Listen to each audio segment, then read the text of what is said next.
बिस्मिल्लाहिर्रहमानिर्रहीम। अस्सलाम वालेकुम नाज़रीन, आप यूट्यूब चैनल देख रहे हैं। मैं इमरान खान हूँ। आज नाज़रीन बड़ा इंपॉर्टेंट दिन है इस लिहाज से कि पंजाब बार के इलेक्शंस हैं। मुकाबला एक मरतबा फिर इमरान खान साहब के हमायतियों में और मुखालिफों में है।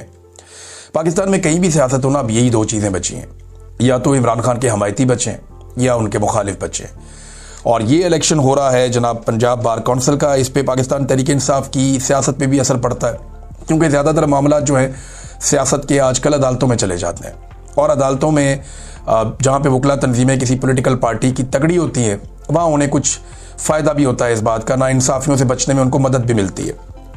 तो पंजाब की जो पाकिस्तान तहरीक इंसाफ है, उन्होंने ये हुक्म भी जारी किया है कि तमाम जो अरकान हैं, चाहे वो अरकान असम्बली हैं, चाहे वो टिकट होल्डर्स हैं या ओहदेदारान हैं, वो सपोर्ट करें पाकिस्तान तहरीक इंसाफ के हमायत याफ्ता उम्मीदवारों को।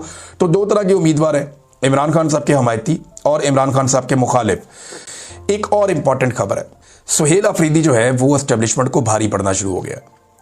देखिए, इमरान खान साहब ने अपना अफरीदी लॉन्च किया, उसके मुकाबले में एस्टेब्लिशमेंट ने अपना अफरीदी लॉन्च किया।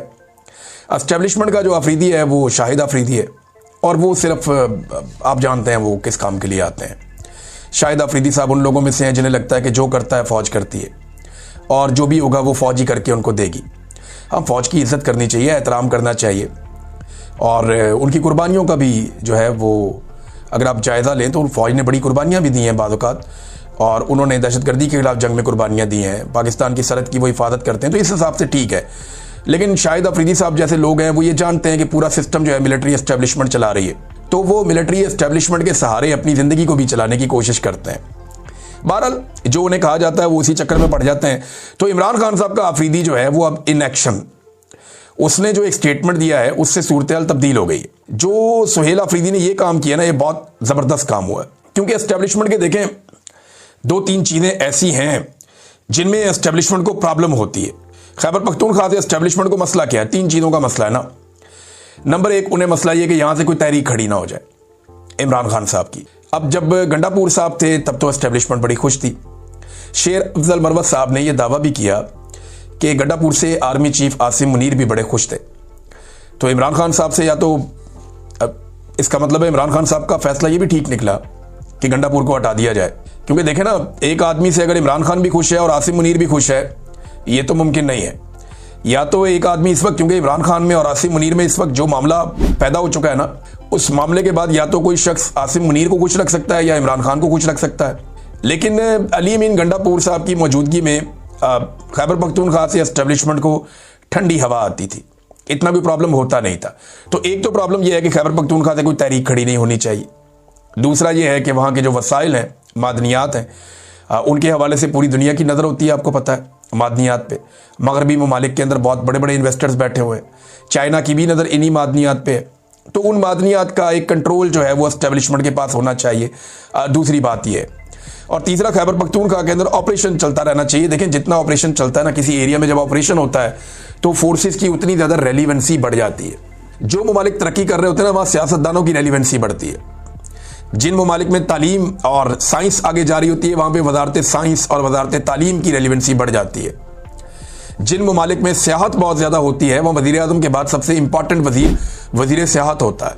अब इसी तरह जो पाकिस्तान जैसा मुल्क है, वहाँ पर सारे मामलाती दिफाई हैं, लिहाजा जो दिफा के इदारे हैं वही इंपॉर्टेंट हो जाते हैं। वजीरों की तो यहाँ पे औकात कोई नहीं है, तो एस्टेब्लिशमेंट सारे मामला चलाती है। तो जितना ज़्यादा बदअमनी रहेगी उतनी ज़्यादा रेलिवेंसी रहेगी सिक्योरिटी फोर्सेस की।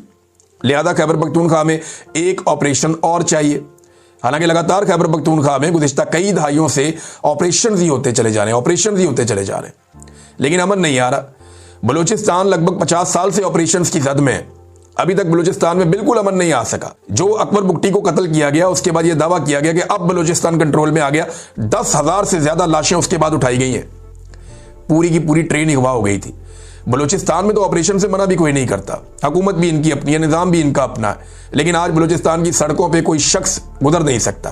पूरा कंट्रोल बलूचिस्तान के ऊपर जो है वो दहशतगर्दों ने ऐसा किया हुआ है कि आप खुलकर वहां फेर ही नहीं सकते। तो जिस इलाके में इतने लंबे अरसे से, कई दहाइयों से ऑपरेशन चल रहा है, वहां पे अगर ये हालात हैं, तो फिर आप खैबर पख्तूनख्वा को ऐसा बनाना चाहते हैं, तो ऑपरेशन उनको वहां पे चाहिए। अब ऑपरेशन के हवाले से ये जो अभी किया ना सुहेल अफरीदी ने, इमरान खान वाले अफरीदी ने, ये कमाल काम किया। तमाम सियासी जमातों के कायदीन से टेलीफोनिक रब्ता किया सुहेल अफरीदी ने, मौलाना फजल रहमान से रब्ता किया, एमल वली खान से रब्ता किया, सराजुल हक से रब्ता किया, अमीर मुकाम, आफ्ताब शेरपाव और मोहम्मद अली बाचा समेत दीगर बहुत सारे लोगों से उन्होंने रब्ता किया और अमन व अमान की सूरत हाल पर इन सबके साथ बातचीत की। उन्होंने कहा जनाब इस पर कोई दो राय है ही नहीं हम सब की कि यहाँ पे अमन और इस्तेहकाम हुकूमत की अव्वलीन तरजीह और यहाँ पे ये होना चाहिए, इसी तरह पाकिस्तान आगे बढ़ेगा। और ये फैसला किया कि एक मुश्तरका जरगा बुलाया जाए और स्पीकर साहब उसके लिए दावत देंगे और वो सबको बुलाएंगे और सारे लोग इकट्ठे हो जाएंगे। तो अब ये अगर सारे इकट्ठे हो जाते हैं ना तो एस्टेब्लिशमेंट के लिए मुश्किल पैदा हो जाएगी। देखिए जब तक ये डिवाइड रहेंगे एस्टेब्लिशमेंट अपनी मर्जी से ऑपरेशन कर सकती है, क्योंकि अलग अलग ये तमाम लोग ऑपरेशन के खिलाफ है। एमल वली खान के मुंह के आगे आप माइक करें वो कहेंगे जी ऑपरेशन नहीं होना चाहिए, हम इसके खिलाफ हैं। आप फजलुर रहमान के मुंह के आगे माइक करें वो कहेंगे नहीं ऑपरेशन नहीं होना चाहिए, आप इसके खिलाफ हैं। आप जमात इस्लामी से पूछें वो कहेंगे जी ऑपरेशन हम नहीं मानते, हम इसके खिलाफ हैं। इवन जो बाकी लोग पाकिस्तान पीपल्स पार्टी और PMLN के मकामी सियासत करते हैं वहां पे खैबर पख्तूनख्वा में, वो भी कोई ऑपरेशन के बड़े हमायती नहीं है। वो ये जानते हैं कि ऑपरेशन की हमायत करने का मतलब ये है कि खैबर पख्तूनख्वा के अंदर अपनी रही सही सियासत को दफन कर देना। वजह यह है कि खैबर पख्तूनख्वा के अंदर आप फिरते रहें, आपको बड़ी मुश्किल से कोई बंदा मिलता है जो ऑपरेशन का हमायती होता है। खैबर पख्तूनख्वा में ज्यादातर लोग मिलिट्री ऑपरेशन के खिलाफ हैं और वो ये समझते हैं कि मिलिट्री ऑपरेशन जो इतनी बड़ी तादाद में खैबर पख्तूनख्वा में पहले हो चुके हैं उनसे अमन नहीं आया तो आइंदा अमन कैसे आएगा।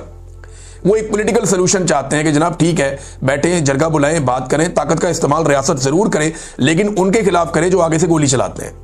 ये जो कोलेटरल डैमेज है ये खत्म होना चाहिए।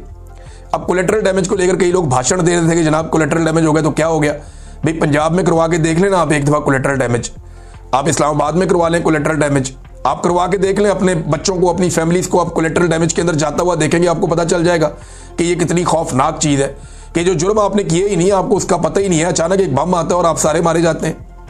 ख्वाजा आसिफ साहब इसकी तवजीह देते हैं कि जनाब कोलेटरल डैमेज तो होगा, फिर तो सारे मारे जाएंगे, सबको भुगतना पड़ेगा। तो ख्वाजा साहब अगर आपके घर पे ये हो जाए तो आपको भुगतना पड़े तो फिर आप क्या करेंगे।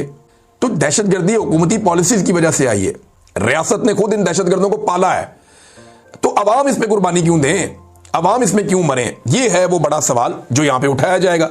अब अलग अलग तो ये सारे कहते हैं कि ऑपरेशन नहीं होना चाहिए, लेकिन जब ये इकट्ठे होकर कहेंगे तो खैबर पख्तूनख्वा की मुश्तरका आवाज आ जाएगी कि जनाब मिलिट्री ऑपरेशन बंद किया जाए, हम कोई और सोल्यूशन निकाल कर दे रहे हैं। बातचीत करते हैं, जरगे करते हैं, जहां पे ताकत का इस्तेमाल करना है सूबाई हुकूमत। अगले वीलॉग में आपको बताऊंगा। अब तक के लिए इतनी, अपना ख्याल रखिएगा, अपने चैनल का भी लाभ है।